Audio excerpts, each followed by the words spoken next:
Hey, listening audience, welcome back to Noggin Notes. I am Jake Wiskerson. I am your host, and I am excited because this particular podcast is me interviewing somebody I've looked up to for quite some time. For those of you who don't know, my undergraduate degree is actually in journalism, and I consider myself somewhat of a journalism geek, and I really enjoy following the profession and digesting lots of different forms of media and just intaking information and then critically analyzing it and seeing where it comes from and that kind of thing. And it's just something that I've always enjoyed, even though I don't work in that profession any longer. It's just always been near and dear to my heart.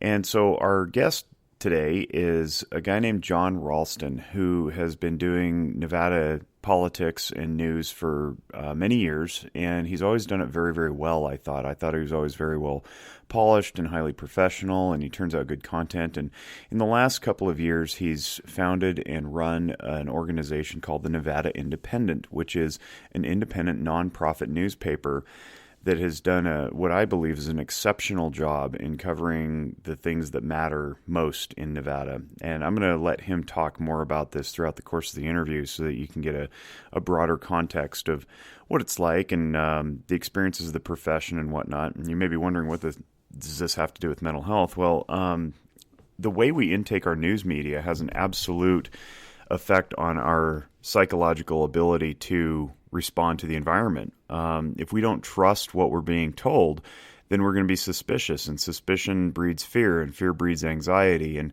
in a world, today where we have fake news bandied about as a common phrase in our everyday language, we have a deep suspicion of everything that we hear. And then what that tends to do is it pushes us into our echo chambers. We retreat into the corners of information that we think we know best, and then we don't emerge, and then we get very rigid in our beliefs, and those beliefs clash with other beliefs, and then we get very binary in our thinking. And you guys know, if you've listened to this show for any length of time, that binary thinking begets lots of really poor outcomes. Anxiety for one, conflict for another, violence in some cases, but at bare minimum, it doesn't allow people to grow, and that's not how things advance. That's not how we progress. It's not healthy. So what we want to do is we want to be very good discerning consumers of our media, and we want to know the origins of what it is that we're intaking into our psyches and how the information comes about. So I thought there's no better person in my world than Jon Ralston, with whom I could speak about how our listening audience can learn to intake their information a little bit more judiciously. And I think the Nevada Independent's a great way to do that, because I've always said that they're straight down the middle. They're very, very balanced. They cover things very well. And I'm going to let Jon tell the story about how that unfolds. But in the meantime, if you're interested in supporting the show, we certainly accept that support. Go to Audible and check it out. If you haven't yet, and you don't know what audiobooks are, or you're not used to audio content, you can get a free trial at audibletrial.com/nogginnotes. They're our sponsor, and we really encourage you to go get a free audiobook with your Audible trial, and it lasts for 30 days. No commitments required. Just sign in, download your free audiobook, and even keep it if you decide to cancel. It's audibletrial.com/nogginnotes. And because Audible is an Amazon product, Amazon has a far reach into all sorts of commerce and media. Their selection is truly unmatched. So check out audibletrial.com/nogginnotes. Get your free 30-day trial, get your free audiobook, and even keep it if you decide to cancel. And you'll be helping us out, and you'll be helping yourself out, because you'll be feeding your brain. Also, obviously, we're sponsored by Zephyr Wellness. That's the company that I co-own in Reno, Nevada. We just celebrated our 5th anniversary. Can't believe it's been a half a decade. We're coming up on 3 years of Noggin Notes. It's amazing. Where does the time go? But anyway, we're glad to have you along. And if you want to learn more about us, you can check out zephyrwellness.org. Check out our YouTube channel for tips and hints and insights on how to keep your noggin ticking in a healthy way. And follow us on Instagram. Follow Noggin Notes on Instagram, too. In the meantime, I hope you enjoy my interview with Jon Ralston, editor and founder of the Nevada Independent. Well, this episode, we have Jon Ralston of the Nevada Independent. I should say currently of the Nevada Independent, because you've had a long career of covering things, chiefly politics, and chiefly in the state of Nevada since you moved here, some 35 years ago or so? That's right, 35 years ago, Jake. That's pretty wild. Hi, Jon. Welcome to Noggin Notes. And today, I really want to explore the idea of journalism and where it's come from, where it's gone. And for the listenership, I don't reference this very often. I don't think if ever on the podcast, but I have a journalism undergrad. I did some freelance writing. Mine's in public relations. I've done some print, never really in television, but I have a heart and a passion for journalism as in its purest form, I guess. And some of what's evolved really encourages me, and some of what's evolved kind of sickens me. So I figured what better than to have the editor and founder of the Nevada Independent on and talk a little bit about that. So if you wouldn't mind, give people your verbal resume, I guess, your biography, and let them know who you are and what you do. So yeah, I mean, I've been a Nevadan since 1984. I came here after getting a master's in journalism at the University of Michigan. I'd gone undergrad and got an English degree at Cornell University. I'm from Buffalo, New York originally, and came here from Ann Arbor in grad school. And I started as a night police reporter at the Las Vegas Review-Journal, and then that was the best place to cut my teeth, as many of my mentors had told me. And I always say to people, if you can deal with cops, you can deal with politicians. It's no comparison. And as we're seeing, unfortunately, from recent events, I think people know what I mean. So after that, I covered the Clark County Commission for a little while, and then I started to fall in love with politics, and I became the Review-Journal's political reporter and then a political columnist there for a time. Then I started my own newsletter called the Ralston Report, and was just a freelancer for the RJ. And then the Las Vegas Sun Greenspun empire lured me away with promises of my own television show, which was then on a cable channel owned by the Sun and Cox Communications and the CBS affiliate. And that's how I started my TV career in the mid-90s or so, or I should say that was actually the early 2000s. And then I was on various TV stations doing a show for a long time. That became my bread and butter. I loved doing it. I did it for 15 and a half years or so. Excuse me. And then when my last TV show ended, and it ended quite abruptly, and that was not a fun experience, and one maybe I'll write about someday, about the corruption of public television in Nevada.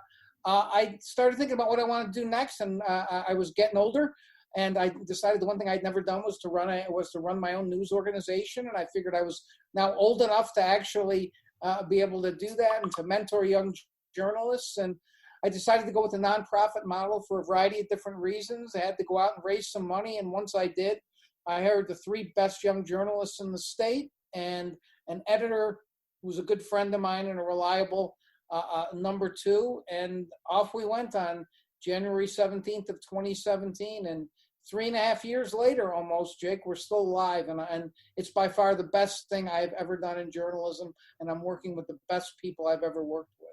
Alive and kicking, I might add. I'm a huge proponent of what the Nevada Independent has done. I repeatedly say publicly and privately that you guys shoot straight down the middle.